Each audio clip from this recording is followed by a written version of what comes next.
2010, the deep state had the Rockefeller Foundation script a plan to introduce martial law and a permanent method for total control of the citizenry. In this plan that they disguised as an academic scenario, as they called it, the method they would use to gain complete prison-like control of the entire population was to infect them with a devastating biological pandemic, and then, under the guise of protecting us from this threat, they would be free to implement their final solution, a prison state. The prison state that they need to keep their grip on power. As usual, the fascists disguise their crimes as helping us, and as is typical of this new type of fascism, they always make the claim that we the people are begging them to have more and more control over us. As you watch this video, remember that the deep state concocted this scheme in 2010 as a quote-unquote simulation of what is to come. The following is proof that the deep state is behind these viral pandemics. Absolutely positively, pandemics are now the tool of choice for the fascists, known as the deep state, and the private contractors that they contract these pandemics out to. For the deep state, to make an international pandemic isn't even a high-tech operation, it's a no-tech operation. It's easy. A simple vial of Ebola, SARS, MERS, Spanish flu, or coronavirus, or whatever they come up with in their secret bioweapons lab, is all they need to bring the world into their total control. The only thing you have to remember is if they can do it, they will do it, which means they already have done it. The ruling establishment has a lot of, they will stop at nothing to complete their toolkit of control, right? So one of the things that has been missing from the toolkit of total control has been quarantines and curfews, right? Mm-hmm. So now, welcome to the new world in America, where to get on a bus, to go through a subway station, if you think that the procedures at the TSA are onerous, right? Guess this is coming to a bus depot near you. It's a more invasive way, and the ruling class needs this because, let me say, if the ruling class ever saw wide-scale civil unrest, you'd see an Ebola outbreak in America right away. Okay, so this is, what you see is that Ebola is another tool in the toolbox of the ruling class control. Yeah, to keep down absolutely, repression. Positively, 100%. This is a tool. Right. Ebola doesn't just magically start spreading. Mm-hmm. And then we have this doctors that come back here. The white people, of course, live.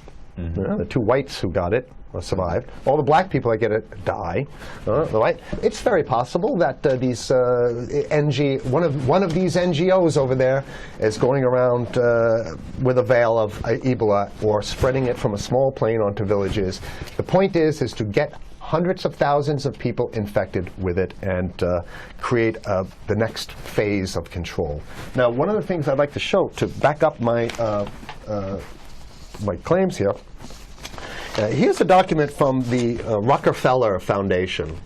Rockefeller Foundation right there. You can zoom in on that, where my finger is. It's called Scenarios for the Future International Development, the Rockefeller Foundation. All right? Okay, let's take a look at what they're saying here. This is something like a 50, 60-page document. I'd like you to go to page 18, if you can look at this up on the internet, but I'll read it off to you. It's called lockstep, lockstep. And this is a phrase that I used right after 2001 when I saw the entire system of the United States, including the population, were in lockstep. So the Congress went along, and yes, it was Osama bin Laden, and the people waved their flag and said, I hate, hate, hate, hate, and everything was in lockstep. Well, in 2010, they published this, Rockefeller Foundation, and here's what they're saying. They're saying that they call it a scenario. These are scenario narratives, and they speak about it in the past tense. So they put out this scenario, lockstep. A world of tighter, top-down government control and more authoritarian leadership with limited innovation and growing citizen pushback. Okay, I'll read a little bit of it. In 2012, the pandemic that the world had been anticipating for years, nobody was anticipating a pandemic, finally hit. Unlike 2009's H1N1, this new influenza strain originating from wild geese, they use some scenario, but this is Ebola they're talking about. Ahead. Even the most pandemic-prepared nations were quickly overwhelmed when the virus streaked around the world, infecting nearly 20% of the global population and killing 8 million in just 7 months, the majority of them healthy young adults. The pandemic also had a deadly effect on economies. You can see the agenda.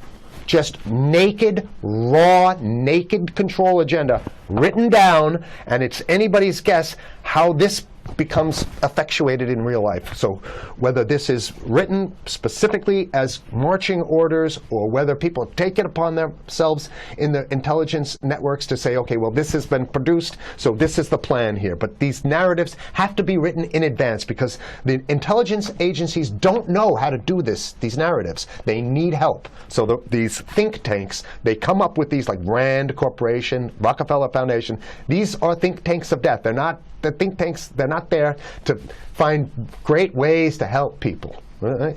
Okay, the pandemic also had a deadly effect on economics. International mobility of both people and goods screeched to a halt. Which is what they want. They want a completely isolated world, right? Debilitating industries like tourism and breaking global supply chains. Well, of course they want tourism stopped because they're not in the tourism business. And they want you at home in your house in front of the TV. Then they got you. Because once you watch the TV, they own your soul. Even locally. Wait a second, we're on television. I mean commercial television, let's say. National. Even locally, normally bustling shops and offices sat empty for months. Okay, so I love how they talk about it in the past tense in 2010. Right? The pandemic blanketed the planet, though disproportionate numbers in Africa died. Southeast Asia and Central America, where the virus spread like wildfire. It sounds like the opening monologue of a disaster movie, right? Exactly. Now listen, here's the good stuff now. But even in developed countries, containment was a challenge. Now here's this one. I love this one. The United States' initial policy of strongly discouraging, in quotation marks, strongly discouraging citizens from flying proved deadly in its leniency. So they're saying, that... No, keep going. Okay, read it. Just proved deadly in its leniency. So they should have been tougher, right? Accelerating the spread of the virus, not just within the United States, but across borders. However, a few countries did fare better. China in particular.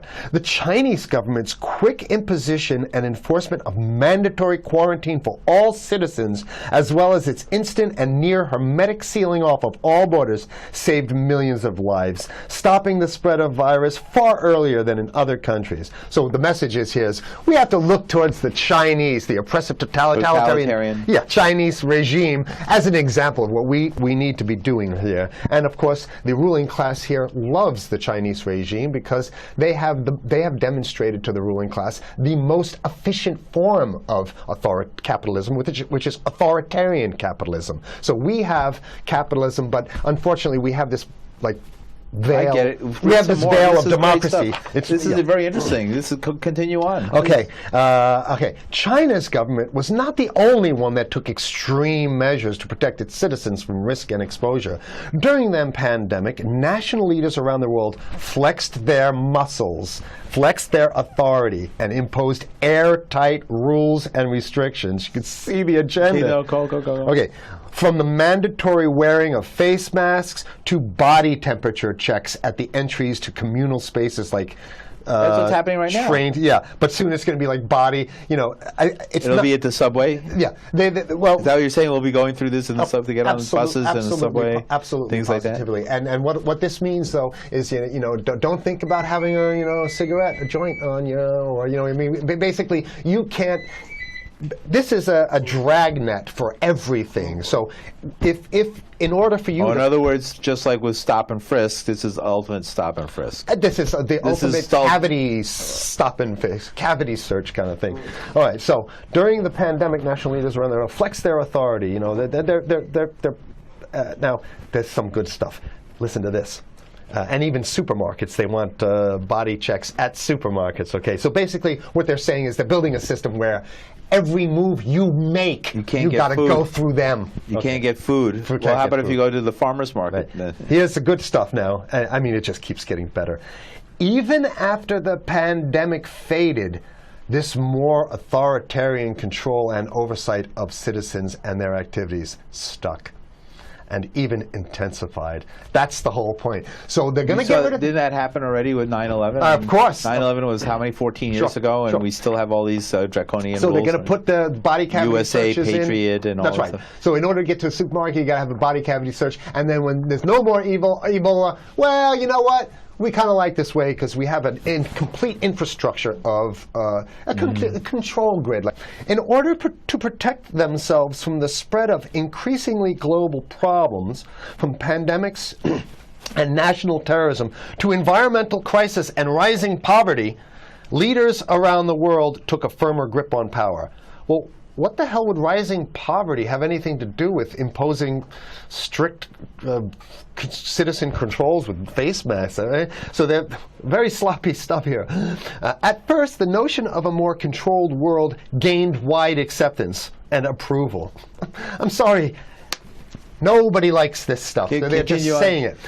No, I have to provide analysis. Only because we only have 5 minutes left, so that's. Oh my God. Okay. Citizens willingly gave up some of their sovereignty and their privacy to more paternalistic states in exchange for greater safety and stability. I mean, that's just a complete naked contradiction to the famous saying that if you think you're going to give up a little bit of security, I mean, if you're going to give up your freedom for security, you're going to get neither. That's the long-standing thing. And here what they're doing is they're not even ashamed or embarrassed to absolutely say the exact opposite. They're saying, yes, we all want to give up our privacy and sovereignty for more stability and security and stability. So you don't get that.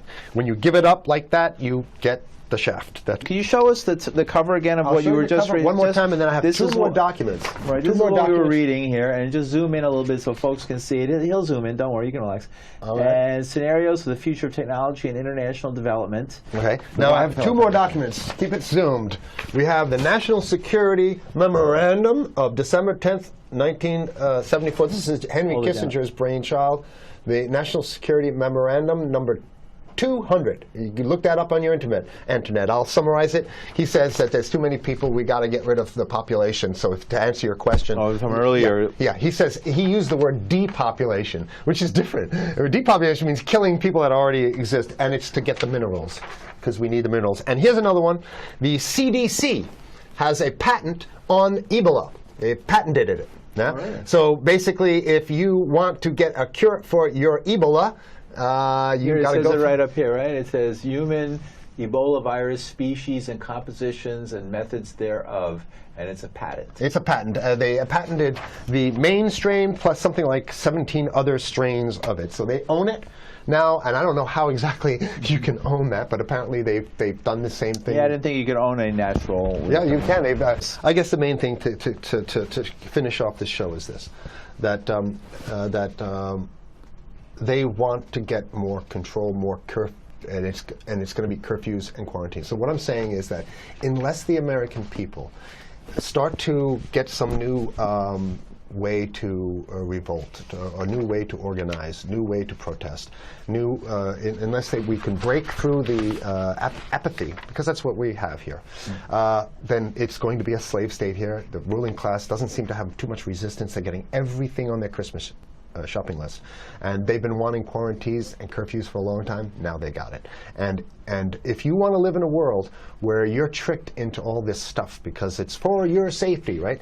And if you want to have a probe and make sure you got to check your pockets, make sure you don't have anything incriminating on you before you go out, and when you step out of your house, you want some police there to monitor and see what you're doing. If that's the world you want to live in, be apathetic, don't do anything. You're going to get that world very soon. It's coming your way, definitely. Mm-hmm. Yeah. So what should people do? What's the hope? You have 30 seconds. To wake up, learn about it, and go fight these bastards in Washington. They're easy to beat. If we can just organize, we can beat them. It's simple. They're weak, and there's so few of them.